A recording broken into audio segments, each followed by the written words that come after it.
How to Have a Beautiful Mind 2004 menjelaskan cara untuk menjadi lebih menarik melalui cara berpikir kita.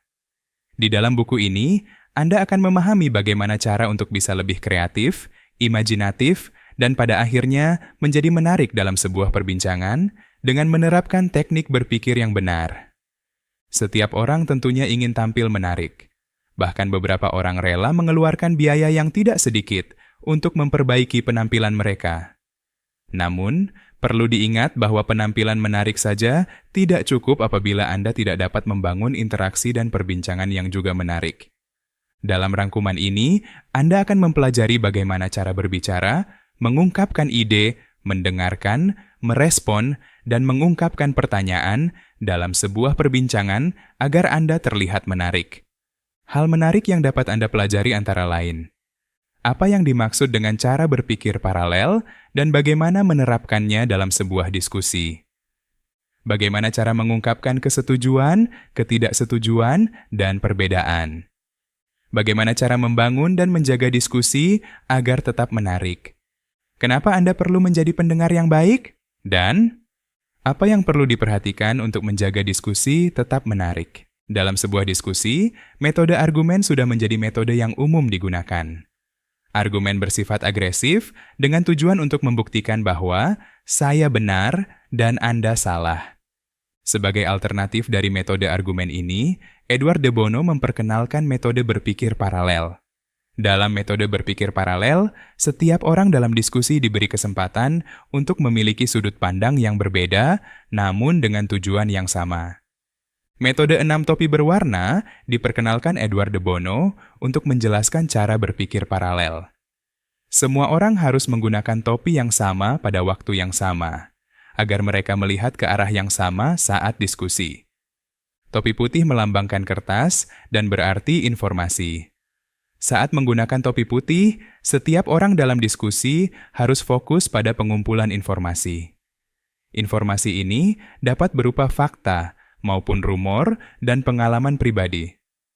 Apabila ada informasi yang bertolak belakang, maka peserta akan fokus untuk mencari informasi yang benar. Topi merah melambangkan api dan kehangatan, yang berarti emosi, perasaan, dan intuisi. Seringkali emosi dan intuisi tidak boleh dilibatkan dalam suatu diskusi dan keputusan. Namun pada akhirnya, Anda justru menyamarkan emosi dan intuisi, Anda menjadi logika. Karena itulah, sangat penting untuk mengakui emosi dalam suatu diskusi. Topi hitam melambangkan peringatan, yang berarti pemikiran kritis dan penilaian risiko. Saat menggunakan topi hitam, peserta harus memikirkan bahaya, kesalahan, dan masalah. Penggunaan topi hitam ini bukan untuk menghalangi diskusi, tetapi untuk membangun kehati-hatian. Topi kuning adalah kebalikan dari topi hitam dan berarti kepekaan nilai. Saat menggunakan topi kuning, peserta harus secara positif mencari nilai-nilai yang terkandung dalam semua ide yang didiskusikan. Nilai-nilai, manfaat, dan cara menyelesaikan suatu masalah menjadi fokusnya. Topi hijau melambangkan pertumbuhan dan energi, yang berarti produktif dan kreatif. Saat menggunakan topi hijau, peserta akan fokus untuk mencari ide, alternatif, kemungkinan, dan desain. Sedangkan topi biru melambangkan langit biru dengan cakrawalanya, yang berarti pengendalian terhadap proses. Topi biru ini memiliki peran mengorganisasi pemikiran. Pada awal diskusi, topi biru digunakan untuk menetapkan tujuan. Ketika diskusi berjalan, topi biru berfungsi untuk mengatur jalannya diskusi dan mengatur urutan topi yang akan digunakan. Dalam diskusi, seseorang akan memberikan respons dalam 3 bentuk, yaitu kesetujuan, ketidaksetujuan, dan pengungkapan perbedaan.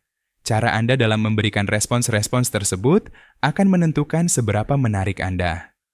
Orang akan saling tertarik apabila memiliki kesamaan. Apabila Anda dapat menemukan titik kesetujuan dengan lawan bicara Anda, maka Anda akan lebih mudah menarik perhatiannya. Namun, Anda harus ingat pula bahwa apabila Anda dengan mudah setuju dengan lawan bicara, maka diskusi menjadi tidak punya tujuan. Di lain sisi, bila Anda selalu tidak setuju, maka Anda menjadi tidak menarik. Karena itu, Anda perlu mencari posisi yang tepat. Untuk dapat membangun kesetujuan, Anda perlu memahami cara berpikir lawan bicara dan melihat alasan di balik pernyataannya.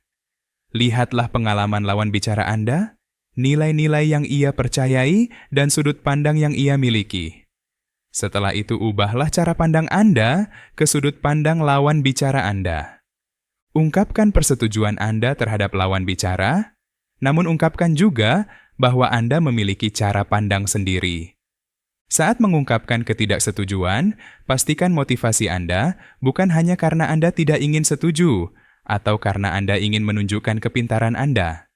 Sebelum mengungkapkan ketidaksetujuan, bedakanlah antara memiliki pendapat yang berbeda dengan tidak setuju dengan sebuah pendapat. Untuk mengekspresikan ketidaksetujuan, Anda dapat menunjukkan 1. Kesalahan fakta atau pernyataan yang ada. 2. Kesalahan logika, sehingga kesimpulannya pun salah. 3. Adanya persepsi selektif atau interpretasi. 4. Kemungkinan adanya prasangka dan stereotip. Dan 5. Pengalaman pribadi yang berbeda. Selain itu, Anda juga dapat menawarkan sebuah kemungkinan saat Anda meragukan sebuah pernyataan.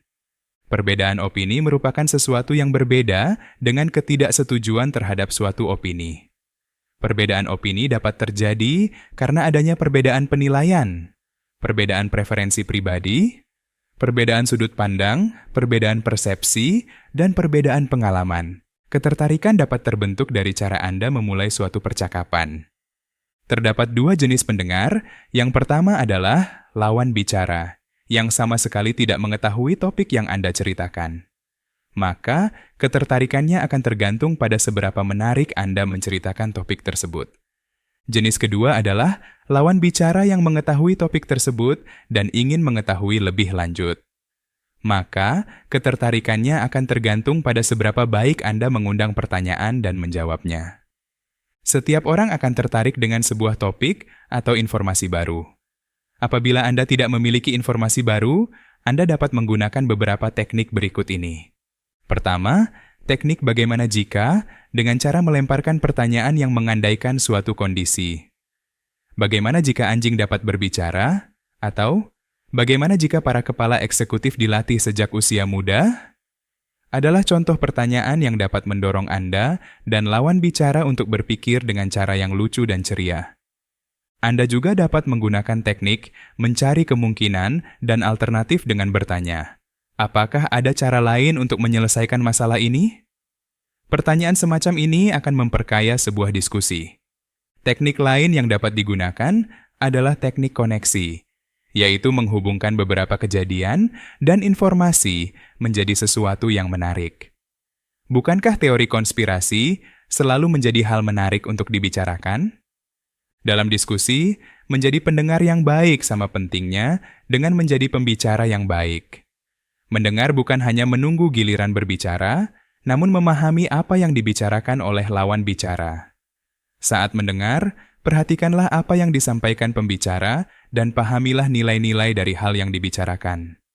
Dengan menjadi pendengar yang baik, Anda mungkin akan mendapatkan informasi baru, sudut pandang baru, dan wawasan yang baru. Anda juga dapat memahami persepsi yang berbeda-beda, mempelajari alasan di balik suatu pendapat, dan memahami sifat dan perasaan pembicara. Ada beberapa faktor yang perlu Anda perhatikan ketika melakukan diskusi. Faktor pertama adalah pemahaman konsep. Konsep menjadi bagian penting dalam suatu diskusi. Saat diskusi, Anda perlu mencari, memilih, dan memahami konsep yang sedang dibicarakan untuk dapat menawarkan pemikiran yang menarik. Faktor kedua adalah adanya alternatif. Ini membuat Anda tidak kaku dan tidak mudah puas terhadap diri sendiri. Persepsi alternatif adalah sudut pandang lain dalam melihat suatu hal. Penciptaan alternatif dimulai dengan menggali kemungkinan-kemungkinan dan mengarahkan kemungkinan-kemungkinan tersebut menjadi suatu alternatif yang lebih pasti. Faktor berikutnya adalah emosi dan perasaan. Keduanya dapat memengaruhi proses pemikiran. Pilihan yang logis pun dapat dihasilkan oleh perasaan, sehingga Anda tidak perlu ragu menunjukkan perasaan Anda. Anda dapat menyampaikan perasaan Anda di awal diskusi ataupun setelah mendengarkan pendapat orang lain, disesuaikan dengan kondisi. Yang keempat adalah nilai-nilai. Ini adalah cara Anda memandang suatu hal. Setiap orang memiliki nilai-nilai pribadi, dan dalam sebuah diskusi, nilai-nilai setiap peserta dapat berbeda-beda. Terdapat beberapa jenis nilai, di antaranya nilai-nilai personal, organisasional, kualitas, inovasi, ekologi, dan persepsi. Faktor kelima adalah pengalihan dan perubahan tujuan, yang dapat dilakukan untuk menjaga agar diskusi tetap menarik. Pengalihan dapat dilakukan selama tidak mengambil waktu lama dan semua orang mau kembali ke topik utama. Pengalihan sebaiknya tidak dilakukan pada diskusi-diskusi yang serius. Pengalihan yang umum dilakukan adalah melalui humor. Informasi dan pengetahuan adalah faktor keenam. Sebagai catatan, Anda tidak perlu mengetahui semua hal untuk dapat terlibat dalam diskusi. Jika Anda memiliki informasi lebih sedikit dibandingkan dengan orang lain, Anda dapat mengaplikasikan strategi cermin, yaitu menyerap semua informasi yang Anda terima dan mengulangnya kembali dengan menambahkan informasi dan pengetahuan yang Anda miliki. Faktor ketujuh adalah pendapat. Pendapat merupakan hasil dari informasi, nilai, perasaan, dan pengalaman yang dimiliki seseorang. Karena itulah, pendapat dapat berubah karena adanya informasi baru atau penerimaan terhadap nilai-nilai baru. Pikiran yang menarik akan selalu siap melakukan perubahan pendapat. Saat mengutarakan pendapat, Anda dapat mengutarakan pendapat dari sudut pandang Anda pribadi. Namun Anda juga perlu mempersilahkan orang lain untuk mengutarakan pendapat mereka. Pendapat yang sangat kuat dapat memprovokasi suatu diskusi, namun perlu dilakukan dengan hati-hati. Interupsi adalah tindakan untuk memotong pembicaraan orang lain. Pada dasarnya, interupsi adalah tindakan tidak sopan yang tidak boleh dilakukan, kecuali Anda memiliki alasan yang kuat. Interupsi umumnya dilakukan apabila seseorang berbicara terus-menerus dan tidak memberikan kesempatan untuk adanya interaksi dengan orang lain. Terdapat 3 macam interupsi.